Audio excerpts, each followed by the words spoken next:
Assalamualaikum warahmatullahi wabarakatuh. Alhamdulillah, salawat dan salam kita sampaikan kepada junjungan kita Nabi Muhammad SAW dan juga para pemimpin keagamaan yang lain dan juga kepada huzur ya. Yang saya hormati Bapak Amir Nasional Jemaat Indonesia, para pengurus besar, para pengurus Lajnah Imailah, pengurus MKI, bapak-bapak, ibu-ibu, semua jemaat Ahmadiyah Indonesia. Apa kabar? Sehat? Aman? Jasa? Alhamdulillah. Bapak-bapak, ibu-ibu, tadi juga ada Prof Musdah. Selamat datang Prof Musdah. Alhamdulillah bisa bertemu kembali. Tahun ini tidak terasa. Kita bukan hanya bisa merasakan nikmat jalsah yang tahun kemarin gagal, iya enggak? Ya. Siapa yang udah berangkat ke Madisloor terus balik lagi? Semua ya? Iya. Jadi alhamdulillah hari ini kita bisa berlangsung dengan aman. Berkat doa, berkat usaha, berkat kerjasama dan pembelajaran bagaimana kita belajar meraih sesuatu yang harusnya kita dapatkan, tapi memang perlu taktik. Jadi kehendak atau niat baik atau sesuatu yang harusnya terjadi, ternyata nggak semudah itu terjadi. Ya, ternyata harus dengan strategi dan taktik yang matang. Keberkahan pertama kita bisa jalsah. Yang kedua, jalsahnya tepat 100 tahun Baiat pertama Ahmadiyah. Alhamdulillah. Luar biasa ini keberkahan. Walaupun kita belum bisa mendatangkan huzur. Dan huzur dalam pertemuan saya tahun 2022, kita ngobrol hampir 40 menit, sangat ingin ke Indonesia. Sangat ingin ke Indonesia. Jadi mudah-mudahan di jalsah sana berikut-berikutnya huzur bisa hadir ke Indonesia. Amin. Biar bisa mulakat langsung, iya enggak? Yang ketiga, keberkahannya adalah ini terjadi saat kita dalam kondisi 80 tahun Indonesia merdeka. Jadi alhamdulillah tahun ini banyak nikmat dan keberkahan yang bapak-bapak, rekan-rekan, ibu-ibu dapatkan. Mudah-mudahan bisa kita menjadi bekal tahun berikutnya lebih baik. Siap? Saya tanya dulu nih, siap nggak? Karena kalau nggak siap, saya juga melempem. Kalau tahun ini kita berhasil seperti ini, tahun depan kita harus lebih baik lagi. Harus lebih keren lagi. Harus lebih bisa memahamkan kepada publik, kepada masyarakat, apa itu jalsah. Jadi jalsah Bapak Ibu bukan cuma urusan para pengurus. Bukan hanya urusan panitia. Jalsah adalah urusan setiap anggota jemaat. Ini kepentingan tiap-tiap individu. Maka tiap-tiap individu, tiap-tiap anggota jangan hanya semangat canda.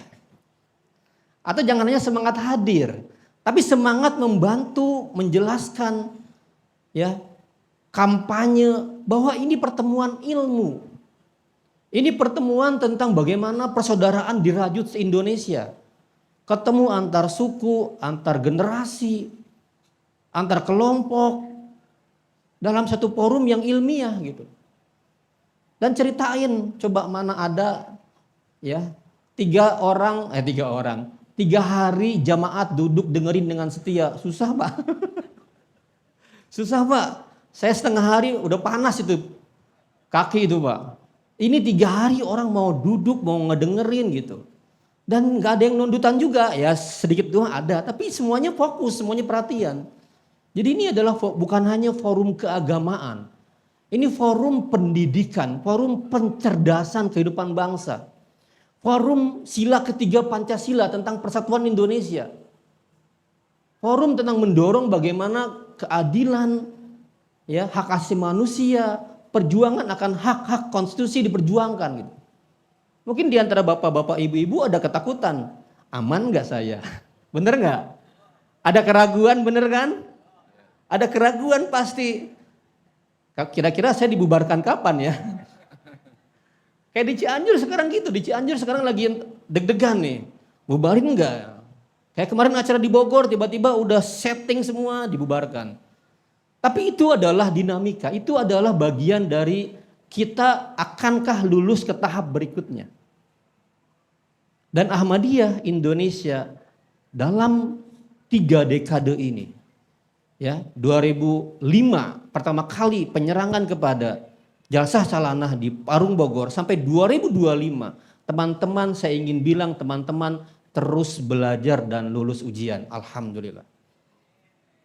Iya dong, dulu kita nggak bisa berkumpul bertahun-tahun, bahkan teman-teman mengalami represi yang luar biasa. Banyak syuhada terjadi di Cikesik dan lain-lain. Teman-teman berhasil melalui itu dan menjadi contoh baik buat bukan hanya internal, tapi contoh baik buat masyarakat Indonesia yang lain.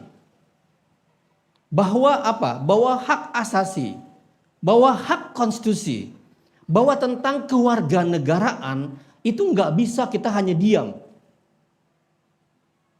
Itu semua layak dan patut serta harus diperjuangkan. Siap nggak?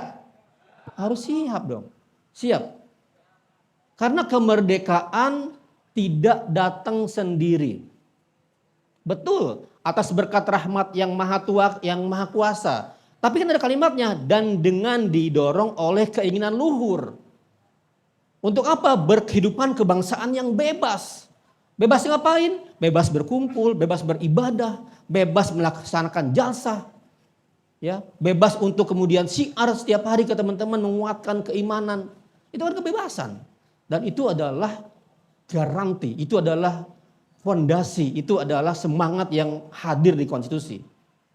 Jadi kita berefleksi Bapak Ibu, bukan hanya tentang bagaimana sejarah baiat pertama kepada 15 orang yang berangkat dari Indonesia ke Kadian. Ya. Itu pun baiat dengan perjuangan kan. Asalnya 4 jadi 15 berangkat ke sana, itu perjuangan itu. Bukan guru yang datang ke sini, bukan mendatangi kita, murid-murid yang datang ke sana, perjuangan tahun waktu itu. 25, kebayang nggak? Sekarang naik pesawat, dulu naik kapal. Mending kalau pulang hidup, kalau pulang nggak hidup, ya kan, walimatus safar jadinya. Itu perjuangan, untuk baiat aja perjuangan gitu. Untuk meraih statement aja perjuangan. Apalagi sekarang.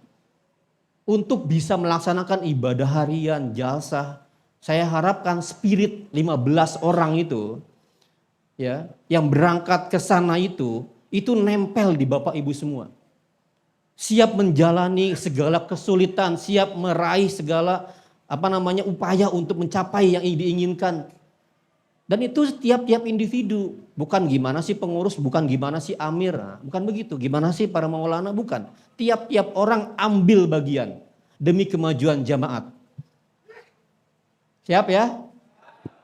Begitupun kemerdekaan, kemerdekaan gak bisa diraih kata-kata di dalam konstitusi tentang negara yang melindungi segenap bangsa Indonesia, tentang negara yang mencerdaskan kehidupan bangsa, tentang negara yang menjamin kesejahteraan umum, itu nggak bisa diam saja, kita harus terlibat.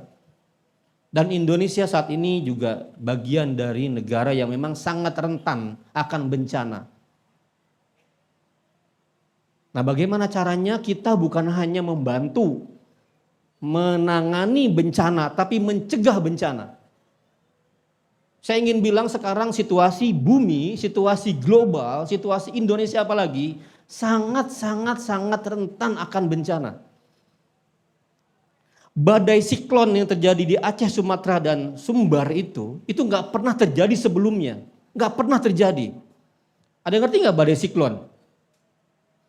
Air berkumpul dalam rentang jarak 1.200 km dan turun sekaligus dalam kecepatan 350 mm per jam. Hujan biasa lebat itu 50 mm per jam, Bu. 100 mm udah sangat-sangat lebat. Ini turun per jam 350 mm dan dia berputar di 3 provinsi. Apa yang terjadi? Terjadi hujan yang mengerikan 7 kali lipat dibanding hujan biasa. Dan buminya, tanahnya, hutannya habis.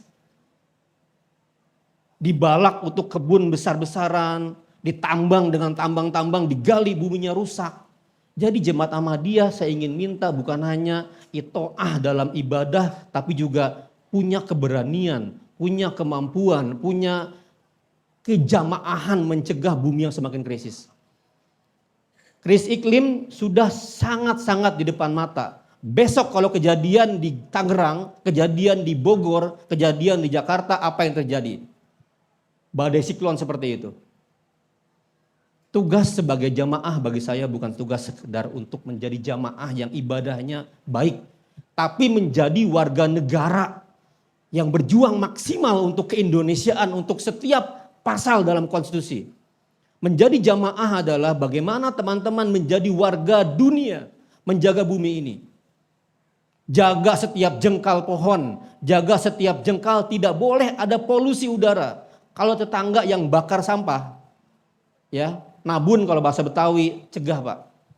Setiap asap yang dibakar dari nabun itu menyumbangkan CO ke atas. Ini masalahnya saya jadi ketua DN Walhi, nambah lingkungan pesannya ini Pak. Dulu kan hanya YLBHI, sekarang ketua DN Walhi. Jadi pesannya harus sampai ke Bapak Ibu. Ya. Jadi kita harus berjuang bersama-sama sebagai warga jamaah, warga Indonesia dan warga dunia.